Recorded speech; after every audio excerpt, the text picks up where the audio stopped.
Hi guys, welcome to my channel. Okay, so இந்த வீடியோவில் வந்து என்ன பார்க்க போகிறோன்னா, நம்மளுக்கு வந்து செகண்ட்ஸில் ஒரு டேங்க் வச்சிச்சு.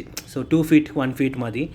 ஓகே, நம்ம கார்க்கு ரொம்ப நாளாக ஒரு பெரிய இடம் செட் பண்ணலான்னு ஒரு இதில் அவர் யாரும் நல்லூர்ப்பா, அவர் டேங்க்கு மூடி ஸ்டாண்டோடு சேர்த்து கொடுத்துட்டாரு. சரி, ஓகே, அதை வந்து தண்ணி செட் பண்ணிட்டு நம்மள்ட்ட இந்த மோட்டரை வந்து ரன் பண்ணி அதை ஃபுல்லாக கண்டிஷனிங் பண்ணி மெடிசன் எல்லாம் போட்டுட்டு நம்ம காரை ஃபஸ்ட் ஆட் பண்ணிவிட்டேன். சரி, காரை ஒன்றே ஆட் பண்ணால் எப்படி, நம்மள்ட்ட இந்த பருண் ஷார்க்கையும் சேர்த்து ஆட் பண்ணிவிடுவோம், பார்க்கலாம் அவங்க நல்லா வளர்கிறாங்களான்னு போட்டு வச்சுருக்கேன்.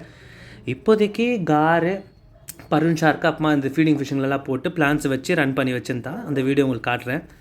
ஸோ லைட்டெல்லாம் போட்டு பார்க்கும்போது ரொம்ப பயங்கரமாக இருந்துச்சு செட்டிங்கு. சரி, ஓகே, நான் பண்ணோம் இந்த கிறிஸ்மஸ்க்கு வந்து ஆல்ரெடி பேனருங்க வச்சு வச்சுருந்தோம். அதை வந்து பின்னாடி பேக்ரவுண்டாக வைக்கலாம், ஏன்னா நம்மள்ட்ட இப்போதைக்கு அமௌண்ட் இல்லாததுனால அதை வச்சு மேட்ச் பண்ணலான்னு வச்சோம். அது ஒரு மாதிரி நல்லா தான் செட் ஆச்சு. அந்த பேக்ரவுண்டெல்லாம் வச்சு லைட்டெல்லாம் போட்டு உங்களுக்கு ஒரு வீடியோ காட்டிக்கிறதுக்கு, ஸோ பார்க்குறதுக்கு தான் இந்த ஒரு ஐடியா. பாருங்கள், இது தான் ஃபுல் செட்டப்பு.